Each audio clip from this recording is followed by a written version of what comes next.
ساری رعایا نیچے بیٹھی ہوتی ہے. اس نے کہا نکالو فقیر کو، اس کو کیا پتا. بادشاہ ایک دن شکار کرنے گیا تو وہاں اس کا گھوڑا جو ہے وہ سرکش ہو گیا اور ایسی جگہ پہ لے گیا کہ جہاں نہ پانی تھا اور نہ کوئی اور چیز.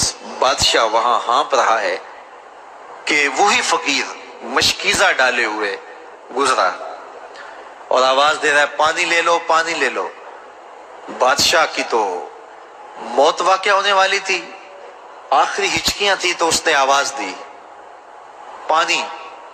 تو اس فقیر نے کہا کہ ہاں تمہارے پاس ہے کوئی قیمت پانی دینے کی؟ اس نے کہا میں بادشاہ ہوں اس ملک کا. اس نے کہا ہوتے ہوگے، مجھے غرض نہیں ہے، میں تو بیچتا ہوں پانی. اس نے کہا بابا میں بادشاہ ہوں، جو مانگو گے میں دوں گا، مجھے پانی دو، میں مر رہا ہوں. اس فقیر نے کہا آدھی حکومت لگے گی. اس نے کہا آدھی لے لینا، مجھے پانی تو دو، کیونکہ مر گیا تو ساری جائے گی. اس نے پانی کا گھونٹ دیا. پیاس کی شدت تھی، جب پانی کا کٹورا اس نے منہ سے لگایا تو پانی حلق میں اٹک گیا. اب پھر دوبارہ مصیبت بن گئی. تو اس فقیر نے کہا کہ میں حکیم بھی ہوں، اگر کہو تو تمہارا علاج کر دوں. اس نے کہا ضرور کرو، لیکن اس نے کہا میں یوں ہی نہیں کروں گا، آدھی باقی حکومت بھی لگے گی، وہ بھی لکھ دو. اس نے چمڑے کے اوپر لکھوا لیا، ساری حکومت لکھوا لی اور اس نے اس کا علاج کیا فوری. جو اس کے پاس ٹوٹکا ٹونا تھا تو اس کا پانی حلق سے نیچے اتر گیا. بادشاہ گھوڑے پہ بیٹھا واپس آیا، وقت گزر گیا، عرصہ بیت گیا. بادشاہ پھر تخت پہ بیٹھا تھا، وہی فقیر بھیس بدل کے دوبارہ آ گیا. پھر اس نے نصیحت کی کہ آخرت کو یاد کرو، یہ دنیا کچھ نہیں ہے، 4 دن کی کہانی ہے.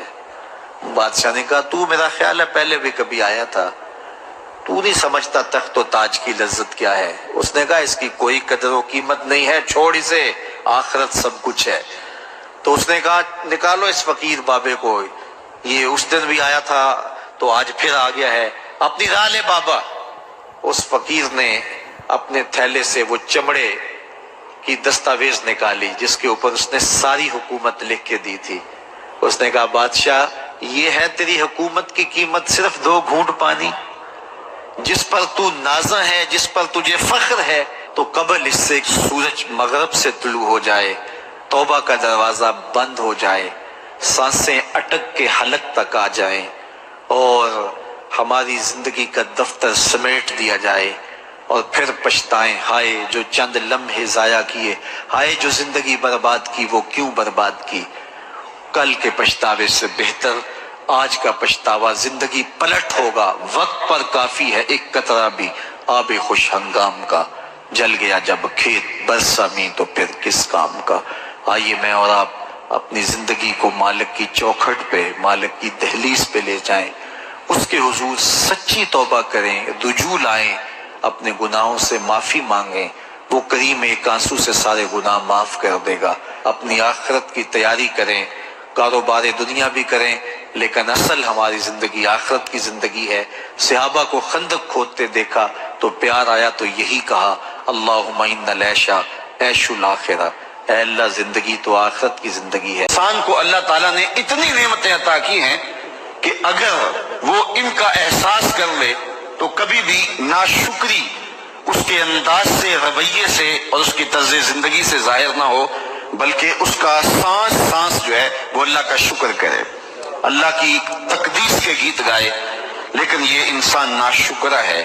وَإِنَّهُ عَلَى ذَلِكَ لَشَهِيدٌ، اس پر اسے کوئی خارج سے گواہی کی ضرورت نہیں ہے، وہ خود اس پہ گواہ ہے.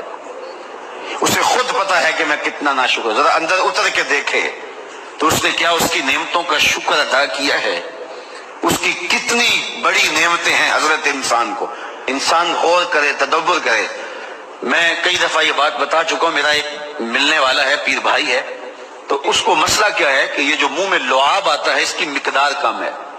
تو بنیادی طور پہ وہ لیکچرار ہے، تو اس نے روز جو ہے وہ طلباء کو لیکچر دینا ہوتا ہے تو 15 منٹ نہیں بول پاتا کہ منہ خشک ہو جاتا ہے. اب ہم نے کبھی اس کو نعمت سمجھا؟ یہ جو منہ میں لعاب آتا ہے ہم کہتے ہیں کہ یہ ایک مصیبت ہے، تھوکتے رہتے ہیں، لیکن اگر اس کی مقدار کم ہو تو زندگی اوکھی ہو جائے. یہ نظام انہضام پہ بھی اثر انداز ہوتا ہے. اور پھر اس کی بینائی بھی کمزور ہو گئی، ایک آنکھ کی بینائی تو بالکل ختم ہو گئی۔ مرض کیا ہے، مسئلہ کیا ہے؟ کون سی نعمت کم مل رہی ہے؟ پانی نہیں مل رہا، مل رہا ہے۔ آکسیجن نہیں مل رہی، مل رہی ہے۔ گردش خون جاری ہے۔ کمی کیا ہوئی؟ کبھی سوچا بھی نہیں ہم نے۔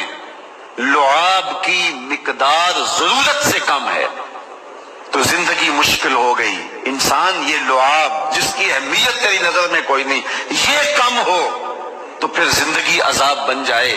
تو اللہ نے جو تجھے نعمتیں دی ہیں اگر وہ نہ ہوں تو پھر بتا زندگی کیسے گزرے۔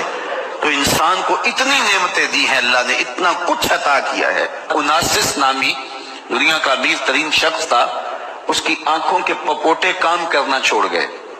یہ آٹومیٹک سسٹم رب نے لگایا ہوا ہے، ادھر سے تنکا اڑا، ادھر آنکھ بند ہو گئی۔ اب ڈاکٹر سلوشن ٹیپ لگا کے اس کی آنکھ کھولتا تھا اور جب سوتا تھا تو ٹیپ لگا کے بند کر دیتا تھا۔ کسی نے اس سے پوچھا کہ زندگی کی سب سے بڑی آرزو؟ کہا کاش اپنی آنکھیں اپنی مرضی سے کھول سکوں۔ کہا اس کے لیے کوئی قیمت پیسے دینے پڑے تو کتنے دے گا؟ کہا ساری دولت لگا دوں گا۔ کبھی ہمیں احساس ہوا؟ بہت سارے لوگوں کو آج پتا چلا ہوگا یہ بھی ایک سسٹم ہے، ایسا ہے، رب نے قدرتی لگایا ہوا ہے، اس پر کوئی بل ہی نہیں کبھی آیا۔ آپ 3 مہینے بل نہ دے تو وابڈا والے میٹر کاٹ دیتے ہیں کہ نہیں؟ بجلی کاٹ دیتے ہیں، سوئی گیس والے کنیکشن کاٹ دیتے ہیں، لیکن ساری زندگی رب کو سجدہ نہ کرو۔ اس نے کبھی سورج کو نہیں کہا کہ اس نافرمان کے گھر تیری روشنی نہیں جانی چاہیے۔ اس نے کبھی چاند کو نہیں کہا کہ تیری چاندنی اس کے آنگن میں نہیں جانی چاہیے۔ جس طرح با یزید کے گھر میں سورج کی کرنیں جاتی ہیں، اس نافرمان کے گھر میں بھی ایسے ہی جاتی ہیں۔ تو انسان کو اللہ نے بڑا کچھ دیا، لیکن یہ اس کے باوجود ناسپاس ہے، ناشکر گزار ہے۔ تو کہا اس کے لیے کوئی اس کو خارج سے دلیلیں نہیں چاہیے۔ انسان اگر اپنے پہ غور کرے تو انسان کے اندر ہی سب کچھ ہے۔ میں کہاں کھڑا ہوں مجھے پتا ہے، آپ کہاں کھڑے ہیں آپ کو پتا ہے۔ یہاں میں واز کر رہا ہوں، تلقین کر رہا ہوں، نصیحت کر رہا ہوں، آپ کی نظروں میں بہت اچھا ہوں گا۔ میں اچھا ہوں یا نہیں ہوں میں اچھی طرح جانتا ہوں۔ آپ میری نظروں میں بہت اچھے ہیں، آپ اچھے ہیں یا نہیں ہیں یہ آپ اپنے سے پوچھیں، آپ اچھی طرح جانتے ہیں۔ انسان اپنی حقیقت سے خود آگاہ ہے کہ وہ کس جگہ کھڑا ہے، وہ جانتا ہے۔ وَإِنَّهُ عَلَىٰ ذَلِكَ لَشَهِيدٌ۔ اسے خارج سے کوئی دلیل نہیں چاہیے۔ آج وقت ہے اپنا رب سے جوڑ لیں۔ اس کی رحمتوں کے دروازے کھلے ہوئے، اس کی کرم نوازیوں کا می برس رہا ہے۔ یہ موسم نور ہے نا، ایک نیکی کرو 70 نیکیوں کا ثواب ملتا ہے۔ کرم نوازیوں کی برکھا برستی ہے۔ وہ ایک فقیر تھا، وہ بازار میں کھڑا رو رہا تھا۔ کسی نے رک کے پوچھا، کہا بابا کیوں رو رہے ہو، کیا ہوا ہے تمہیں؟ کسی نے مارا ہے، تنگ کیا ہے، بھوک کی شدت ہے، کیا ماجرا ہے؟ کہا نہ بابا یہ میرے مسئلے نہیں ہیں۔ کہا پھر کیوں کھڑے ہو؟ وہ مجذوب تھا، کہنے لگا میرا پروگرام بنا کے بندوں کی اور رب کی صلح کروا دوں۔ تو کہا پھر کیا ہوا؟ کہا وہ تو مانتے ہیں یہ نہیں مانتے۔ وہ تو کہتا ہے لے آئے نے میری دہلیز پہ، ایک آنسو سے سارے گناہ معاف کر دوں، لیکن یہ میری سنتے ہی نہیں ہے۔ ایسا پیار ہو گیا دنیا سے، میری بات ہی نہیں سمجھتے۔ میں انہیں سمجھاتا ہوں، آگے سے مجھے پتھر مارتے ہیں۔ میں ان کی خیر کے لیے ان کو کہانی سنا رہا ہوں، میاں یہ دنیا عارضی ہے، لیکن یہ مجھے گھور گھور کے دیکھتے ہیں۔ مجھے ان کی عقل پہ رونا آ رہا ہے۔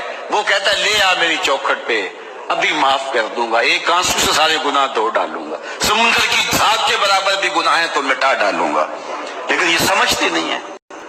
خیر وہ چلا گیا، اگلے دن گیا تو قبرستان کے قریب سے گزرا تو وہ فقیر وہاں کھڑا رو رہا تھا۔ تو وہ پھر رو گیا، کہا بابا عجیب کہانی ہے تیری، بازاروں میں بھی روتا ہے اور قبرستانوں میں بھی روتا ہے، آج کیا مسئلہ ہے؟ کہا آج بھی میرا کل والا ہی مسئلہ ہے۔ کہا آج کیا مسئلہ ہے؟ کہا آج میں ادھر آیا تھا کہ ان کی اور رب کی صلح کروا دوں۔ تو کہا آج پھر کیا بنا؟ کہا آج یہ مانتے ہیں وہ نہیں مانتا، تو قبل اس سے کہ وہ وقت آئے کہ پھر وہ نہ مانے، آج لے ان کی پناہ، آج مدد مانگ ان سے، کل قیامت کو نہ مانیں گے اگر مان گیا۔ تو یہ تھوڑا وقت ہے زندگی کا، اس زندگی کو غنیمت سمجھے۔